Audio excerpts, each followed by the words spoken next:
वो खुद ही तय करते हैं मंजिल आसमानों की, रखता है जो हौसला आसमान में उड़ने का, उसे नहीं होती है परवाह गिर जाने की। माता को मेरी तरफ से क्रांतिकारी जय भीम वाला सलाम पेश करता हूं।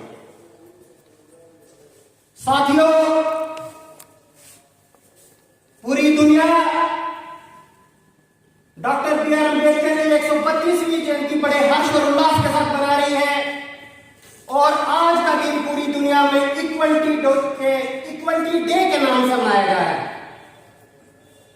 डॉक्टर बी आर अम्बेडकर को जानने से पहले इतिहास के उन पन्नों को फैलाना जरूरी होगा, क्योंकि डॉक्टर बी आर अम्बेडकर जिस राजनीतिक, सामाजिक और आर्थिक व्यवस्था की बात करते थे, उसके कुछ पहलू आपके सामने रखने की आवश्यकता है।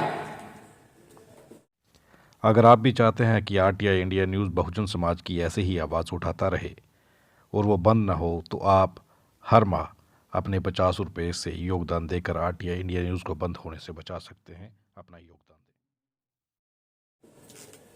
डॉक्टर बी आर अम्बेडकर के गुरु बुद्धा, कबीरदास और ज्योतिराव फूले, इस महामानव ज्योतिराव फूले का जन्म 11 अप्रैल 1827 को हुआ, जो ठीक आज से 2 दिन पहले था। ज्योतिराव फूले वो महामानव था जिसने ब्राह्मणवादी व्यवस्था के ऊपर कड़ी चोट दी, क्योंकि उस वक्त के विचारधारा हमेशा ही इंसानों के साथ टकरा रही थी। उन्होंने शिवजी महाराज का इतिहास खोजा, बुद्धा को उन्होंने पढ़ा और बहुत सारे ऐसे इतिहास के तथ्य ब्रिटिश सरकार के सामने रखे जिस वक्त वर्ण व्यवस्था भारत के अंदर प्रचार पर थी। उस वक्त के समकालीन देश के अंदर जितने भी समकालीन हुए, उनमें आपस में विचारों का विरोधाभास रहा है और विचारों का विरोधाभास में बाल गंगाधर तिलक जो थे, वो समानता, स्वतंत्रता और न्याय के सबसे बड़े विरोधी थे।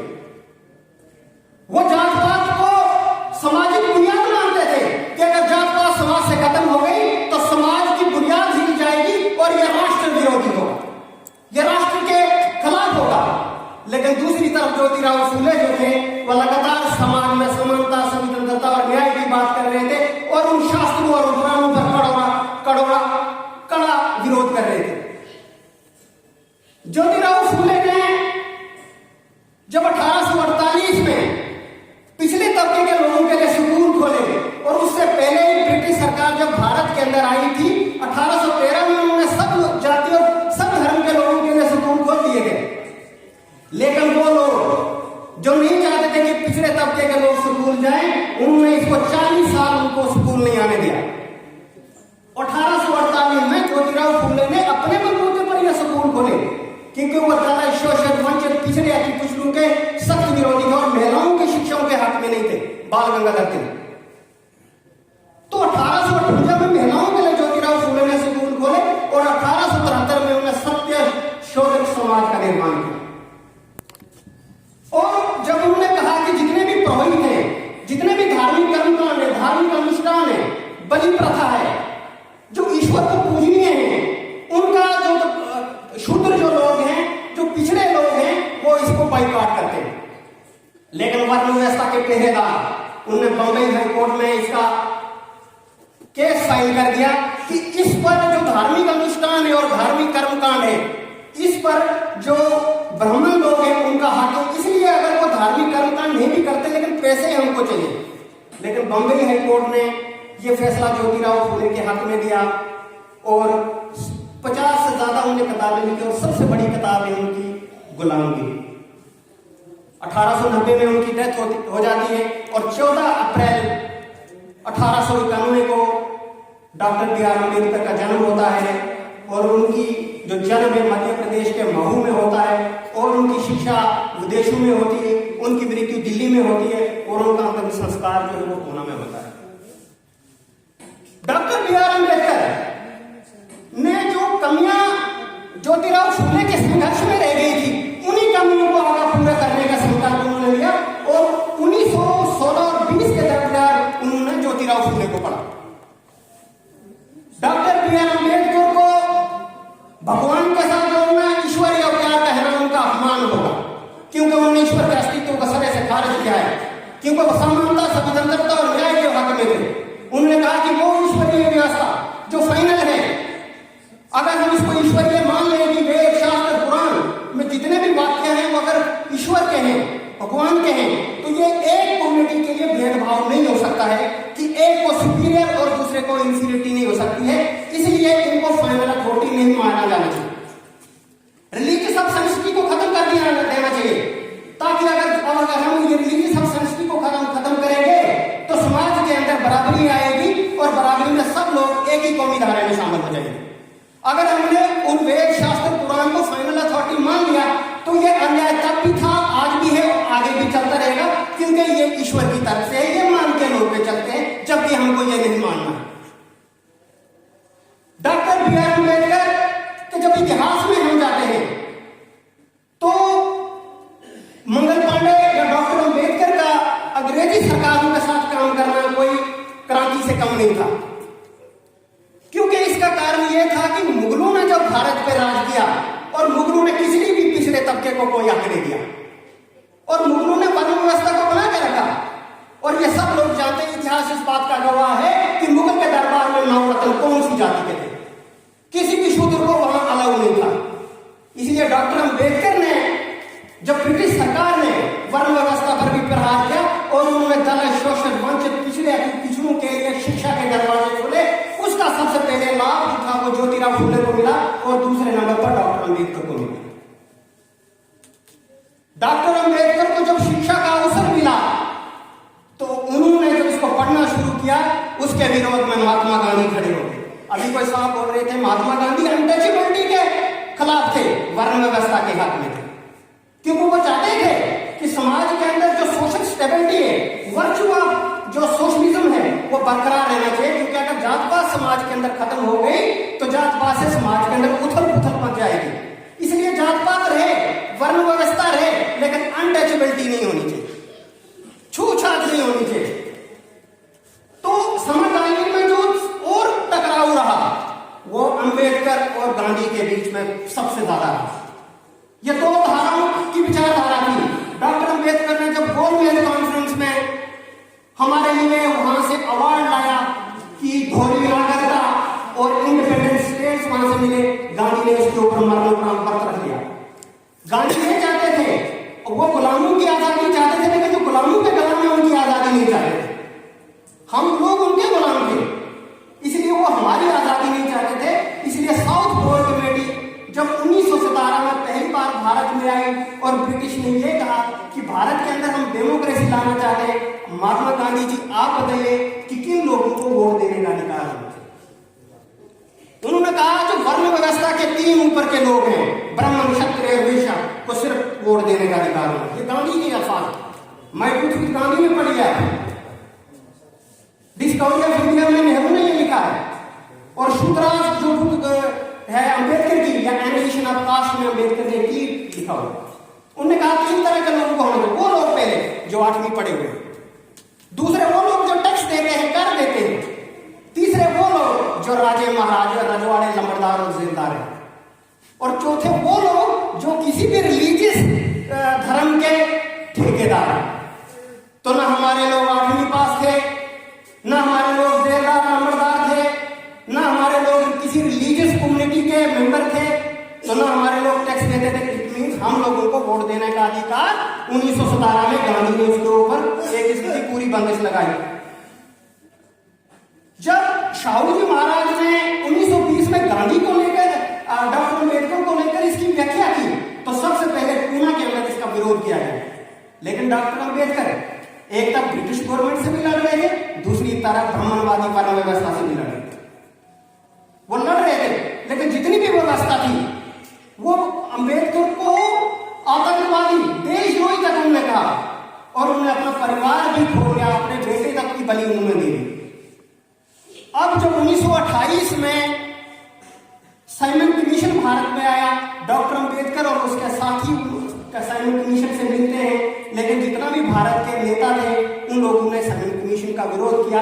ये कहकर किया कि साइमन कमीशन में कोई भी भारतीय मेंबर नहीं है, कहने का मतलब है ऊपर के वर्णों का कोई भी आदमी नहीं, और अम्बेडकर के खिलाफ नारे लगाए गए और अम्बेडकर के पुतले जलाए गए। भारत की अर्थव्यवस्था, राजनीतिक, आर्थिक, सामाजिक, सांस्कृतिक और दलितों की व्यवस्था के ऊपर उन्होंने चर्चा की और अंग्रेज इस पर सेटिस्फाई हो गए और 1931 में उन्होंने पहली बार गवर्नमेंट कॉन्फ्रेंस रखी लंदन के अंदर। लेकिन गांधी उस गवर्नमेंट कॉन्फ्रेंस में नहीं गए, बाइकआउट किया गवर्नमेंट कॉन्फ्रेंस को। लेकिन अंबेडकर ने बड़े अच्छे ढंग से वहां गवर्नमेंट कॉन्फ्रेंस में भारत के जो पिछड़े लोग थे उनकी रिप्रेजेंटेशन की। कहा जो पिछड़े लोग हैं उनके लीडर हमें, गांधी हमारा लीडर नहीं। तो अंग्रेज जो थे वो बात मान गए, लेकिन फाइनल करने के लिए दूसरी बार फिर से गांधी उस गवर्नमेंट कॉन्फ्रेंस में शामिल हुए और गवर्नमेंट कॉन्फ्रेंस के अंदर बहुत बड़ा टकराव हुआ जिसमें सरोजिनी नायडू भी थे, ये सारे लोग थे उसमें गए हुए थे। लेकिन अंग्रेजों ने अक्सर गांधी की, डॉक्टर अम्बेडकर की बात मान ली और उनको जो था डबल वोट देने का अधिकार, दोहरे मत का अधिकार और इंडिपेंडेंट स्टेट दी, लेकिन गांधी ने उसका विरोध किया। अब जब कानून भारत के अंदर डॉक्टर अम्बेडकर को कानून लिखने का मौका मिला, उन्होंने ये भारत का संविधान आप लोगों के लिए दिया। कहा आपका संविधानी धर्म, संविधानी कर्म और संविधानी पूजा होनी चाहिए, क्योंकि आपकी समस्या जो है वो गुलामी है और गुलामी किसी चमत्कार, किसी अंधविश्वास, किसी पाखंड या किसी देवी देवता के डेरे से जाने से हल नहीं होगी, वो हल होगी अधिकारों से और अधिकार आपके इसमें सुरक्षित है, सिर्फ और सिर्फ। बाकी कोई चीज आपको अधिकार नहीं देता है। आपको पूरा हक है अपनी बात रखने का। हम भारत के लोग, we the people of India, Bharat means India. अभी तक मैं सब लोगों की यहां बातें सुन रही, सब लोग हिंदुस्तान कह रहे हैं, मुझे बड़ा दुख होता है। या तो उन्होंने पढ़ा नहीं या तो जानबूझकर हिंदुस्तान बोलते हैं, भारत को कहते ही नहीं है। अरे भाई हम भारत निवासी हैं। संविधान के पहले ही पन्ने में लिखा है we the people of India, that means Bharat. हम भारत के लोग समानता, स्वतंत्रता, न्याय, बंधुता, संपूर्ण के अधिकार पर भारत और राष्ट्र का निर्माण करेंगे। तो फिर हिंदुस्तान कहां से आ गया? भारत से पहले इसका नाम जम्बूद्वीप था, जम्बूद्वीप से पहले नागद्वीप था, नागद्वीप से पहले स्वर्णद्वीप था और असली में इसका नाम इंडोजीनियस पीपल है। ये गोंडवाना लैंड है, ये गोंडवाना लैंड है। तो गलत मैसेज से समाज के अंदर भ्रम पैदा होता है और भ्रम से सही रास्ता नहीं मिलता है लोगों को। इसलिए जितने भी समाज के लोग हैं वो अगर सही मैसेज करेंगे, हमारे समाज के अंदर जागृति आएगी, जागृति से सोच बनेगी, सोच से शक्ति बनती है और शक्ति से सत्ता प्राप्त होती है। हर बंद ताले की चाबी गई है। इसलिए समाज को उस अंधेरे से रोशनी की ओर आना होगा और अब जो लंबी नींद रह के रखी है उस नींद से जागना होगा। हमें तर्कवादी बनना है, हमें विज्ञानवादी बनना है, हमें अनुभव और विश्वास पे यकीन नहीं करना है कि कोई इस विश्वास ने हमारे समाज का बेड़ा गर्क कर दिया। इसीलिए आपको एक नई चेतना जगानी होगी। आपको कितना दुख है, कितना कष्ट है, कितने आप परेशान हैं, इसका कारण ये नहीं कि पिछले जन्म में आपने कोई बुरे कर्म किए इसलिए आप इस जन्म में गरीब हो, लाचार हो या असहाय की स्थिति में हो। इसका कारण यह है कि शासक वर्ग ने आपको गुलाम रखा, आपको पढ़ने से रोका, आपको बस्ती से बाहर रखा, आपको मरे हुए जानवरों का गोश्त खिलाया और पीठ पीछे झाड़ू बांधा और गले में हंडी बांधी थी आपने। इसलिए आपका सम्मान दूसरों का सम्मान बन गया है। यह आपको मानना है, क्योंकि इतिहास के पन्ने जब आप खुलवा के देखोगे तो इतिहास भरा पड़ा है। आर्टिकल 13 भारत के कॉन्स्टिट्यूशन का आर्टिकल 13 यह कहता है कि 25 जनवरी 1950 से पहले जितने भी कानून थे वो कानून खत्म। राजे, रजवाड़े, महाराजे जितने भी कानून थे खत्म। और आर्टिकल 13(2) यह कहता है कि आज के बाद कोई भी कोई भी नया कानून नहीं बनेगा। यह आर्टिकल 13(2) कहता है। और इस आर्टिकल 13 के 4 में यह भी लिखा है कि आज के बाद कोई ऐसा कानून, ऐसा कोई डॉक्यूमेंट नहीं लिखा जाएगा जो व्यक्ति की मूल भावनाओं को ठोस पहुंचाता है और उसके विचारों को कब्जा करता है। और इसको आर्टिकल 368 के साथ जोड़ दिया गया ताकि इसमें संशोधन ना हो। यानी जो कॉन्स्टिट्यूशन का बेसिक स्ट्रक्चर है, प्रियम्बल है, उसको चेंज नहीं कर सकते। इसलिए कॉन्स्टिट्यूशन के जो प्रियम्बल है सोवरेन डेमोक्रेटिक के रूप में भारत के रिपब्लिक की घोषणा हुई और समानता, स्वतंत्रता, न्याय के आधार पर इसको स्वीकृति दी गई। आर्टिकल 17 छूतछात को खत्म करता है, उसके लिए कानून भी बनाया गया। और आर्टिकल 18 जितने भी राजे महाराजे जेलदार नंबरदारों की पावर को खत्म करता है। और आर्टिकल 19 आपको बोलने की आजादी देता है, सम रिस्ट्रिक्शन लेकर आप अपनी बात संविधान के दायरे में लेकर रख सकते हैं। और आर्टिकल 21 जो है आपको सभा बनाने का, आपको कोई भी काम करने की आजादी देता है। भारत में कोई भी ऑफिशियली रिलीजन नहीं है, ऑफिशियली तौर पर यहाँ कोई रिलीजन नहीं है, यहाँ फ्रीडम ऑफ प्रैक्टिस है। आप किसी भी धर्म को मान सकते हो या नहीं मानना, कोई जोर जबरदस्ती नहीं है, लेकिन जो नहीं मानते हैं वो सबसे ऊपर है। इसलिए धार्मिक आधार पर और जातीय आधार पर किसी के साथ भेदभाव नहीं होना चाहिए, उसके लिए फ्रीडम है। आर्टिकल 38, आर्टिकल 37 आपको सरकार में रहकर वो काम करने की इजाजत देता है और आपके अपने हक क्या हैं उनके लिए भी जागरूक करता है। इसलिए जितनी भी पॉलिसीज हैं गवर्नमेंट की, प्रोग्राम्स होते हैं, वो पब्लिक डोमेन से दुनिया सुधरेगी। ह्यूमन राइट्स को संविधान के दायरे में लाना होगा, इस बात पर हम लोगों को काम करना होगा। और अम्बेडकर का जो सपना है अंधविश्वास और पाखंड, इसके हम कट्टर विरोधी हैं, वो भी थे। अगर हम सच्चे अनुयायी बाबा साहब के बनने चाहते हैं तो हमको शिक्षा प्राप्त करके ज्ञान हासिल करना है, ये मनुष्य का अंतिम लक्ष्य है। जब आप शिक्षित हो जाएंगे, जब आपको सच्चाई का पता लग जाएगा, आपको किसी भी दूसरी चीज की जरूरत नहीं है। आपको जो चीज अस्तित्व में है ही नहीं, उसके नाम से आपको गुमराह किया जाता है, आपको बेवकूफ बनाने की बातें होती है, क्योंकि सारे अधिकार बाबा साहब ने जितना भी निचोड़ है वो संविधान में रख लिया है। यह दुनिया की सबसे बड़ी किताब है, अगर आपने इसको पढ़ लिया आपको किसी दूसरी चीज की पढ़ने की जरूरत ही नहीं। तो देश किससे चलेगा? संविधान से चलेगा। पिछले कुछ समय में या अभी के दौर में कोई हिंदू राष्ट्र की बात कर रहा है, कोई खालिस्तान की बात कर रहा है, कोई नागालैंड की बात कर रहा है, कोई इस्लामाइजेशन की बात कर रहा है। ये इस डॉक्यूमेंट संविधान के खिलाफ है। हम इसकी कड़ी निंदा करते हैं और कड़ा विरोध भी करते हैं। हमारी किसी के साथ जाति, व्यक्ति विशेष, समुदाय या धर्म के साथ कोई जाति नहीं है। हम एक विचारिक लड़ाई लड़ रहे हैं और इस विचारिक लड़ाई को लड़ने के लिए हम सब लोगों को एकत्रित होना होगा, संघर्ष करना होगा और अपने जीवन के लक्ष्य को प्राप्त करना होगा। को प्रमोट नहीं करेंगे, हम सभी बातों को प्रमोट करेंगे। सच्चाई के साथ हमारा रास्ता होगा। सच्चाई, दया, सत्य, अहिंसा और समानता और स्वतंत्रता की हम लोग बात करेंगे। तो हमारी श्रद्धांजलि सच्ची तभी है जब हम बाबा साहब के सही अनुयायी बने, क्योंकि हम सही अनुयायी बन ही नहीं पा रहे। इसलिए नई पीढ़ी जो है वो तैयार नहीं हो रही।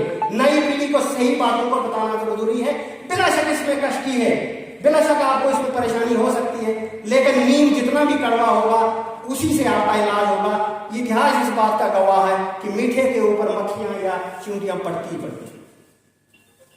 इसलिए आपको किसी किस्मत के भरोसे नहीं बैठना है, अपने आप का मसीहा खुद बनना है, अपने जीवन का आपने खुद ही उद्धार करना है। चाहे वो धर्म की बात हो, चाहे ईश्वर की बात हो, चाहे कोई भी विचार हो, पहले जानना है और फिर मानना है। और उसका बेस जो है वो तर्क संगत होना चाहिए। तर्क संगत होगा तभी जाकर ही आप आगे काम करेंगे। इसलिए कुछ नहीं होगा अंधेरों को कोसने से, किस्मत से कोसने से कुछ नहीं होगा, अंधेरों को कोसने से कुछ नहीं होगा। कर्म की शाखाओं को हिलाना होगा और अपना मसीहा आपको खुद ही बनना होगा। तब जाकर समाज में तब्दीली आएगी, तब जाकर समाज बदलेगा, तब जाकर हम डॉक्टर अम्बेडकर की विचारधारा को अब हमारा ये जीना है, अपने कंधों पर हमने लेना है, ताकि इस विचारधारा को जो बुद्धा से आ रही है, यहाँ पर जो बातें आई, जितनी भी मैंने आपको बताई, ज्योतिराव फुले से आई और वो डॉक्टर अम्बेडकर ने कैरी फॉरवर्ड की, और कैरी फॉरवर्ड अब अम्बेडकर से आगे लिए हमने वो आगे चलानी है कि अगर संविधान बचता है तो इसका फायदा हम लोगों को अवश्य मिलेगा। अगर संविधान खत्म हो जाता है ये हमारे लिए बहुत बड़ा दुर्भाग्य होगा, सबसे बड़ा दुर्भाग्य होगा। ये अम्बेडकर के विचारों के खिलाफ हम लोग अगर काम कर रहे हैं फिर यही नतीजा होने वाला है। इसलिए आपको उन लोगों से भी सावधान रहना है जो लोग आपका शोषण कर रहे हैं, जो लोग राजनीति के नाम पे आपको और धर्म के नाम पर आपका शोषण कर रहे हैं। जिसके प्रति आप विश्वास करते हैं उसके प्रति आपको निष्ठावान भी होना होगा। आपने भी वो जिम्मेदारियां लेनी है अपनी। अगर आपने ये बनाए हुए रास्ते पे चल गए तो वो दिन दूर नहीं किसी दिन हम अपने लक्ष्य को प्राप्त करेंगे। इसलिए आपने दिन रात डॉक्यूमेंट पढ़िए, आप किताबें पढ़िए और इस पर काम करिए। इन्हीं शब्दों से मैं अपने वाणी को विराम दूंगा। आपने धीरे पूर्वक मुझे सुना, मैं आपका भी इतने दिन से धन्यवाद करता हूँ और आपकी मंगल में कामना करता हूँ। धन्यवाद। जय हिंद।